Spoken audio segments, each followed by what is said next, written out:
Welcome back to the Pale Girl's Guide to Makeup. I like to call this lazy girl makeup, the 15-minute face, if you will. Basically makeup that's gonna make you feel and look put together without doing a shit ton of work. Let's get into it. I feel like sometimes this type of makeup look is even harder to do than full glam. Hard to find the balance between like way too much and not enough. Already prepped and color corrected my skin. I have a whole video on that in my Pale Girls playlist if you're interested in seeing it. Before we do anything, setting spray. Skin's dry, it's gonna help the makeup stay on longer, yada yada yada, you know the drill.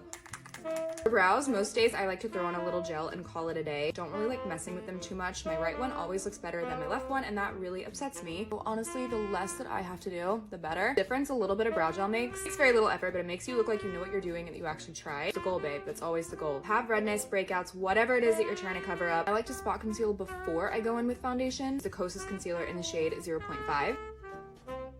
Totally stop here, add blush bronzer, and you'd be done. For the sake of this video and my skin, I'm gonna go in with the Merit complexion stick in the shade Silk. Just gonna take it directly on my Sigma F80 and start patting it into the skin like this. It's so quick and easy. It really just looks like your skin, but better. This looks so good. We barely used any product. Back in with the teeniest little bit of concealer under the eyes, blending it out with a damp sponge just to keep everything as sheer and natural as possible. Taking one of the sheerest bronzers that I own directly on a brush. This is the Merit Bronze Bomb in the shade Clay. Tops my cheekbones, just bringing it towards the apple of my cheek, on the forehead, bringing it up towards the hairline. I'm gonna go in with my Merit Flush Bomb in the shade Cheeky, directly on a brush. Doing it this way versus applying it directly to the skin. Make sure that we're not using too much product. It's gonna keep everything looking as natural as possible. Applying that directly to the apple of my cheek and bringing it up. I know I'm using a lot of Merit products in this video. Promise it's not sponsored. They really just do minimalist, no makeup so freaking well. Not gonna go too heavy-handed with the powder. I'm gonna use the Maybelline Fit Me in the shade 0.5. I'm just gonna kind of start diffusing that lightly on my entire face. For eyes, the simpler the better. A light wash of bronzer into the crease is so simple, but it really does make the world of difference. Makeup by Mario in the shade Light Medium. I use this almost every day. Start blending it out using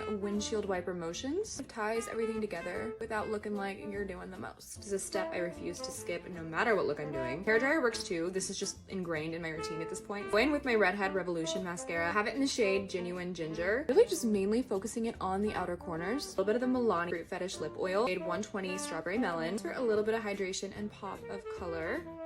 And that is literally it. Giving, well, yes, I did in fact wake up like this. Soft, natural, feminine, pretty. It takes me like 15 minutes to do, and I get compliments on my skin all the time. Just remember, if you have pale skin, sheer products are our best friends. And always build them up. We literally never have to worry about things looking too harsh. Thank you guys for watching. Mwah, love you. Bye.